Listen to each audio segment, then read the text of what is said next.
गरीब बाप की ईमानदारी। यह कहानी रामपुर गांव के में रहने वाले गरीब व्यक्ति की है।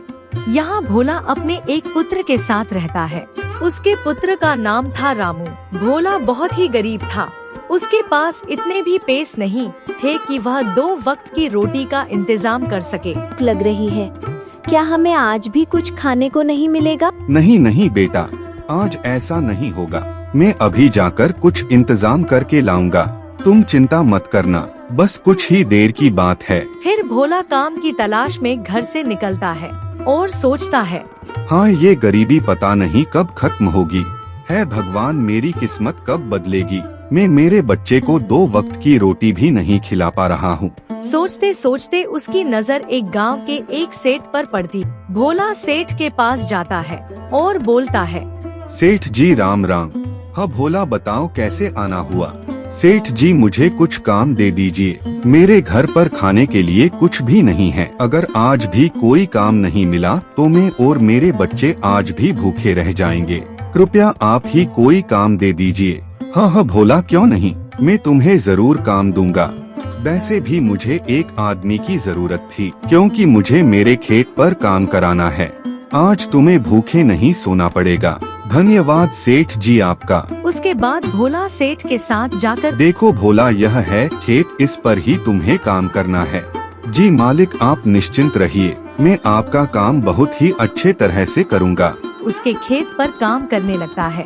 वह दिल लगाकर दिन भर सेठ के खेत पर काम करने लगता है और सेठ भी उसकी मेहनत देखकर खुश हो जाता है और मन ही मन कहता है, अरे यह अच्छा हुआ कि भोला मुझे मिल गया, नहीं तो आजकल ऐसे लोग मिलते कहाँ है। फिर शाम होने को होती है।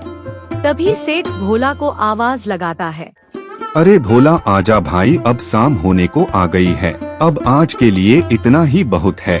जी मालिक, यह ले भोला तेरी आज की मजदूरी, और तू चाहे तो कल भी आकर काम कर सकता है मेरे यहाँ। जी मालिक, क्यों नहीं। फिर भोला खुश होते हुए घर की ओर जाता है और उस दिन का राशन भी लेकर आता है। घर पहुँचते ही, अरे रामू बेटा देख, मैं आज के खाने का सामान ले आया हूँ। अच्छा पिताजी, क्या आज आपको काम मिल गया था? हाँ बेटा, आज सेठ के यहाँ काम करके आया हूँ और अब उनके इधर ही काम पर जाया करूँगा। अब हमारे भूखे सोने के दिन खत्म हुए।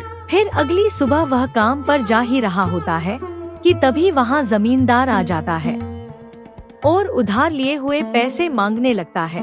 अरे देख भाई भोला, अब बहुत दिन हो गए हैं, मुझे अब मेरे पैसे चाहिए। जी जमींदार साहब, मैं आपको कुछ ही दिनों में आपको वापस दे दूंगा। नहीं नहीं भाई, अब बहुत दिन हो चुके हैं, अब तो मुझे चाहिए ही, वरना तुम्हारे घर का सामान बाहर फिकवा दूंगा।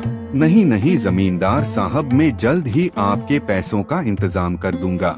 अब भोला सोच में पड़ जाता है कि वह इतने सारे पैसों का इंतजाम कैसे करेगा। तभी रास्ते में उसे एक साधु बाबा मिलते हैं। भोला उन्हें देखकर उनके पास जाता है। प्रणाम बाबा जी, आयुष्मान भवा। बताओ बेटा, क्या बात है, बहुत परेशान दिख रहे हो। कुछ नहीं बाबा जी, मुझे कभी काम नहीं मिलता तो कभी खाने को 2 वक्त की रोटी भी नहीं मिलती। पता नहीं मुझसे कौन सा पाप हो गया था।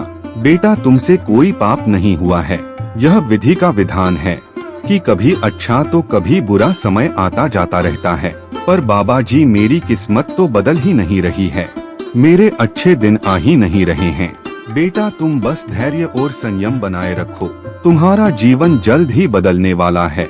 अच्छा जी बाबा। फिर भोला घर आ ही रहा होता है कि तभी अचानक से उसे रास्ते में एक पैसों से भरा बैग मिल जाता है। बैग देखकर भोला अचंभे में पड़ जाता है। अरे ये क्या, इतने सारे पैसे किसके हैं? यह तो कोई दिख ही नहीं रहा है। लगता है अब सही में मेरी किस्मत बदलने वाली है।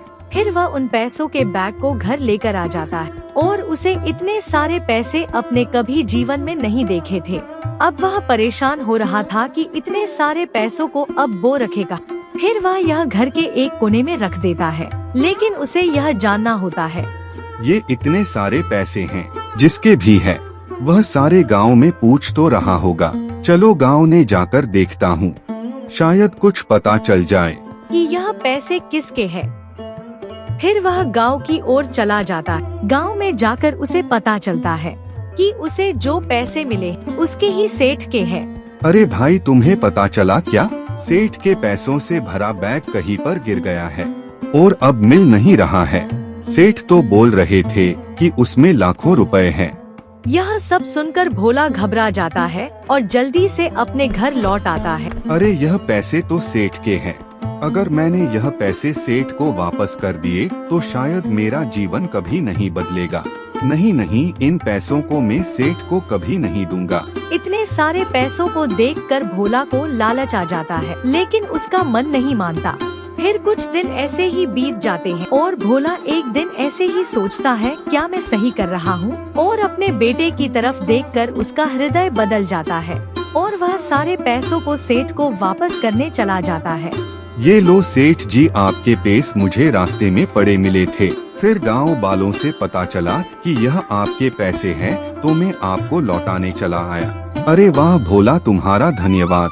नहीं तो इतने सारे पैसे देखकर किसी की भी नियत बदल सकती थी। मैं तुम्हारी ईमानदारी देखकर बहुत खुश हुआ। आज से तुम मेरे यहाँ हमेशा काम पर रहोगे।